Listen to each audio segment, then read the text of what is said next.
عن علی بن الحسین رضی اللہ تعالی عنہ قال قال رسول اللہ صلی اللہ علیہ وسلم من حسن اسلام المرء ترکہ ما لا یعنی رواہ ترمذی صدق اللہ العظیم۔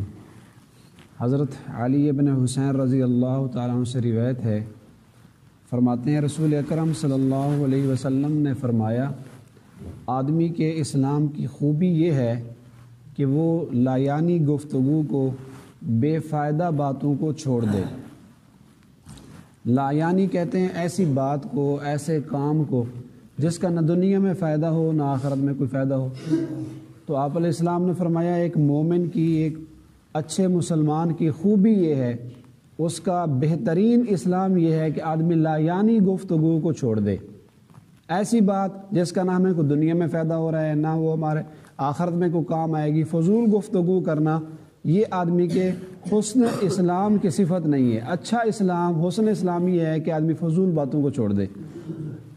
اب اگر ہم صبح سے لے کے شام تک اپنی زندگیوں کا جائزہ لیں تو ہمیں بہت سارے جملے، بہت سارے کلمات، بہت ساری باتیں ایسی کہہ جاتے ہیں جس کا کوئی فائدہ نہیں ہوتا۔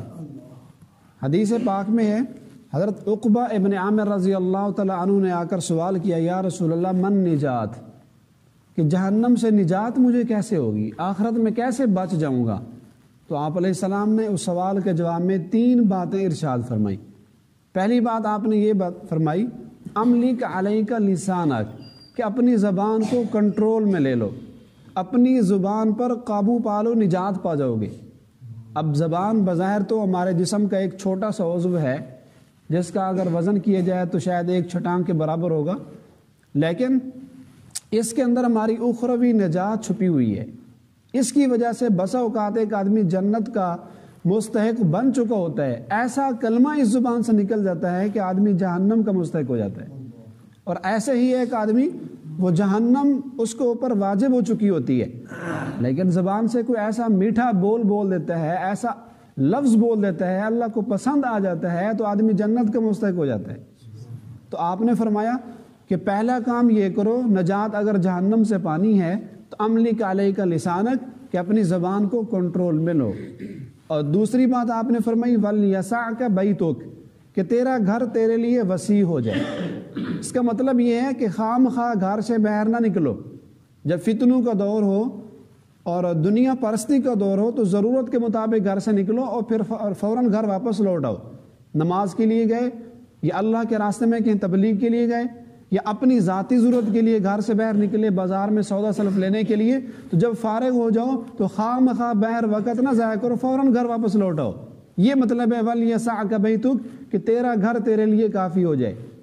اسی مضمون میں ایک دوسری حدیث ہے، آپ نے فرمایا کن حلس بیتک، اپنے گھر کا ٹاٹ بن جاؤ۔ جیسے گھر کا ٹاٹ گھر میں پڑا رہتا ہے، ضرورت کے لیے اس کو اٹھایا جاتا ہے، باہر لے جاتے ہیں، پھر فوراً اس کو واپس گھر میں رکھ دیتے ہیں، تو گھر کا ٹاٹ بن جانے کا مطلب یہی ہے کہ خام خواہ باہر وقت ضائع نہ کرو۔ اور تیسری بات آپ نے فرمائی وابکی علی خطیئتک، کہ اپنی خطاؤں پر رویا کرو، یعنی اپنے گناہوں کو یاد کر کر کے اس پر ندامت کیا کرو اور اس پر شرمندگی کا اظہار کیا کرو، اللہ کے سامنے گڑ گڑا کر رویا کرو۔ تو جو آدمی یہ 3 کام کر لے تو وہ نجات پا جائے گا۔ تو آپ علیہ السلام نے اس حدیث میں بھی پہلی بات یہ فرمائی املک علیک لسانک، کہ اپنی زبان کو کنٹرول میں لاؤ۔ ایک حدیث میں ہے آپ علیہ السلام نے فرمایا من کان یؤمن باللہ والیوم الآخر فلیقل خیرا او لیصمت، کہ جو آدمی اللہ اور اس کے رسول پر ایمان رکھتا ہو اور آخرت کے دن پر یقین رکھتا ہو تو اس کو چاہیے کہ زبان سے اچھی بات کرے، فلیقل خیرا۔ اچھی بات سے مطلب یہ ہے کہ دین کی بات کرے، کسی کو شریعت کا کوئی مسئلہ سمجھا دے یا کسی آدمی کی خیر خواہی کرتے ہوئے اس کو اچھے راستے پر لے آئے، کسی کا نقصان ہو رہا ہے تو اس کی خیر خواہی کرے، یہ مطلب ہے اچھی بات کرنے کا، خیر کہنے کا۔ او لیصمت، اگر اچھی بات نہیں آتی پھر خاموش ہو جاؤ، خام خواہ ایسے فضول باتیں اور بکواسات کرنے کا کوئی فائدہ نہیں ہے۔ من صمت نجا، ایک چپ 100 سکھ۔ بس اوقات آدمی ایسی باتیں کر جاتا ہے، خام خواہ لایانی بات کر جاتا ہے، پھر اس میں پھنس جاتا ہے، پھر اس بات پر اس کو 100 باتیں کرنی پڑتی ہے۔ کبھی ایک ایسے فضول بات کی اور اس میں کسی کی تحقیر ہو گئی، کسی کی بے عزتی ہو گئی، کسی کی غیبت کر دی، پھر اس کی سزا کافی عرصہ تک انسان بھگتا رہتا ہے۔ تو من سامت نجا، جو خاموش رہ گیا، جس نے فضول بات نہیں کی، نجا، وہی کامیاب ہو گیا، اسی کو خیر ملے گی۔ عبداللہ ابن مبارک رحمہ اللہ کا دور کا مشہور قصہ ہے، کئی سارے علماء نے اپنی کتابوں میں لکھا ہے کہ وہ جنگل میں جا رہے تھے، انہوں نے دیکھا کہ ایک بوڑھی عورت بیٹھی ہے، تو انہوں نے پوچھا کہ اماں جی یہاں کیوں بیٹھی ہو، خیر سے بیٹھی ہو، جنگل میں ویران جگہ ہے۔ تو بوڑھی اماں نے کہا کہ میں یضلل اللہ فلا ہادی له، جس کو اللہ بھلوا دے اس کا کون راہبر ہے۔ اس کا مطلب تھا کہ میں راستہ بھول گئی ہوں۔ پھر انہوں نے پوچھا کہ اماں جی کتنے دن سے یہاں بیٹھی ہو؟ تو اماں نے فرمایا ثلاث لیال سویہ، کہ 3 راتیں مجھے یہاں گزر گئی۔ اب وہ اپنی زبان میں سوال کر رہے ہیں، لیکن بوڑھی اماں اس کا جواب قرآن کی آیت سے دے رہی ہے۔ پھر انہوں نے پوچھا کہ اماں آپ 3 دن سے یہاں بیٹھی ہو، کھا پی کیسے رہی ہو؟ تو اس کا جواب بھی انہوں نے قرآن سے دیا، کتب علیکم الصیام، اے ایمان والو آپ کے لیے روزے فرض کیے گئے ہیں، یعنی میں روزے کی حالت میں ہوں۔ پھر انہوں نے سوال کیا اماں جی یہ رمضان شریف کا مہینہ تو نہیں ہے، روزے تو فرض نہیں ہے۔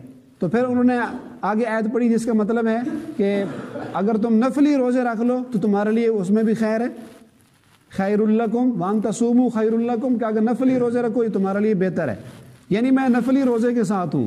تو بڑے حیران ہوئے اماں کی گفتگو سن کر، پوچھا اماں کہاں سے آئی ہو، کہاں جا رہی ہو تاکہ میں آپ کی کوئی مدد کر سکوں؟ اس کا جواب بھی اماں نے قرآن کی آیت سے دیا، فرمایا سبحان الذی اسری بعبدہ لیلا من المسجد الحرام الی المسجد الاقصی، کہ مسجد حرام سے آ رہی ہوں، مسجد اقصی کی طرف جا رہی ہوں، بیت المقدس کی طرف میرا سفر ہے۔ تو انہوں نے پوچھا اماں میں آپ کی کوئی مدد کر سکتا ہوں؟ آپ میرے اونٹ پر بیٹھے، میری سواری پر بیٹھے، میں آپ کو گھر تک چھوڑ کے آتا ہوں۔ تو اماں نے قرآن کی آیت پڑھی وَفْعَلُوا الْخَيْرَ لَعَلَّكُمْ تُرْحَمُونَ، کہ نیکی کے کام کرتے رہا کرو تاکہ اللہ تم پر مہربان ہو۔ تو انہوں نے اپنے اونٹ کو بٹھایا اور اماں جی اس اونٹ کے اوپر بیٹھ گئیں۔ اب وہ اونٹ کو پکڑ کے جا رہے ہیں۔ اب عربوں کی عادت تھی کہ وہ ہدی کرتے تھے، اونٹوں کو بھگانے کے لیے اشعار پڑھتے تھے تاکہ اونٹ خوب بھاگے۔ جب انہوں نے اشعار پڑھے تو اماں نے قرآن کی آیت پڑھی فَقْرَؤُوا مَا تَيَسَّرَ مِنَ الْقُرْآنِ، کہ ان اشعار سے بہتر ہے جتنا ہو سکے تم قرآن پڑھ لو۔ اس کے گھر میں اس کو لے گئے، ایک لمبا طویل واقعہ ہے، تقی عثمانی صاحب نے بھی حافظہ اللہ نے اپنی کتاب تراشے میں یہ واقعہ نقل کیا ہے، اور پیر ذوالفقار احمد نقشبندی دم برکاتہم سے میں نے یہ واقعہ خود سنا ہے، یعنی مسند واقعہ ہے۔ تو جب اس کے گھر میں گئے، مختصر کر رہے ہیں، تو اس اماں نے اپنے بیٹوں کو کہا کہ اس مہمان کا اکرام کرو، اور وہ بھی قرآن کی آیت پڑھی۔ یہ بہت حیران ہوئے ان کی گفتگو سن کر کہ ہر بات کا جواب قرآن سے دے رہی ہے۔ تو آخر میں انہوں نے اس اماں سے سوال کیا کہ اماں اس کی کیا وجہ ہے کہ ہر بات کا جواب قرآن سے دیتی ہو، اس کے علاوہ کوئی بات کرتی نہیں ہو؟ تو اس کا جواب بھی انہوں نے قرآن کی آیت سے دیا، ما یلفظ من قول الا لدیہ رقیب عتید، کہ جب سے میں نے یہ آیت پڑھی ہے ما یلفظ من قول، کہ جب بھی آدمی اپنی زبان سے کوئی بات نکالتا ہے، کوئی لفظ بولتا ہے، الا لدیہ رقیب عتید، اللہ کی طرف سے ایک چست الرٹ فرشتہ بیٹھا ہوتا ہے، فوراً اس کو لکھ لیتا ہے۔ تو جب سے میں نے یہ آیت پڑھی ہے اس وقت کے بعد میں نے قرآن کے علاوہ کوئی لفظ نہیں بولا۔ تو انہوں نے اس اماں کے بیٹوں سے ملاقات کی اور پوچھا کہ آپ کی اماں کی کب سے یہ حالت ہے؟ تو ان بیٹوں نے کہا 40 سال ہو گئے ہیں، آج تک ہم نے اپنی اماں کی زبان سے قرآن کے علاوہ کوئی جملہ نہیں سنا۔ تو دیکھو جو اللہ والے ہوتے ہیں، اولیاء اللہ ہوتے ہیں، تو وہ ہر وقت اچھی بات کرتے ہیں۔ اب اس بات کا اور اس طرح کے احادیث جن میں حفظ لسان کی ہمیں زبان پر کنٹرول اور زبان کی احتیاط کی ہدایات دی گئی ہیں، ایسی آیات علماء پر، اولیاء اللہ پر کیسے مؤثر تھیں؟ اس اماں نے 40 سال تک جب یہ آیت پڑھی، جب بھی ہم لفظ بولیں گے فرشتہ اس کو فوراً نوٹ کر لیتا ہے، چاہے وہ اچھی بات ہو یا غلط بات ہو، کسی کا ہم نے دل دکھایا ہو، اس کا حساب ہمارے ذمے ہے، وہ آخرت میں ہم نے اللہ تعالیٰ کو اس کا جواب دینا ہے۔ تو حدیث پاک میں آتا ہے، آپ علیہ السلام نے فرمایا ویل لمن یکذب لیضحک بہ الناس، آپ علیہ السلام نے فرمایا اس آدمی کے لیے ہلاکت ہو جو لوگوں کو ہنسانے کے لیے جھوٹ بولتا ہے۔ اب کئی لوگوں کی عادت ہوتی ہے جب بھی مجلس میں بیٹھے تو ان کی کوشش ہوتی ہے کہ ایسے ایسے واقعات، من گھڑت ایسی فضول باتیں بنا کر لوگوں کو ہنسائیں۔ تو آپ علیہ السلام نے ایسے آدمی کے لیے 3 دفعہ بد دعا فرمائی۔ پہلے فرمایا ویلن، ہلاکت ہے اس آدمی کے لیے جو جھوٹ بولتا ہے اس لیے لیضحک بہ الناس، تاکہ لوگوں کو ہنسائے۔ یہ بات کہہ کر پھر 2 دفعہ آپ نے فرمایا ویلن، ہلاکت ہے ایسے آدمی کے لیے۔ تو کسی کو ہنسانے کے لیے جھوٹ موڑ کے قصے، لطیفے، یا کسی چند لوگوں کو ہنسانے کے لیے کسی ایک کو تکلیف دینا، اس کی غیبت کرنا، اب مجمع لگا ہوا ہے، مجلس گرم ہے، اب ایک آدمی کی بےعزتی کیا جا رہا ہے، ایک آدمی، لوگ اس پر ہنس رہے ہیں، ٹھٹھا کر رہے ہیں، اس کی مذاق کر رہے ہیں اور اس کی تحقیر ہو رہی ہے، تو شرعاً اخلاقاً یہ بات جائز نہیں ہے۔ اللہ پاک سے دعا ہے کہ اللہ ہمیں صحیح اور میٹھے بول بولنے کی توفیق عطا فرمائے۔ وما علیہ الا البلاغ۔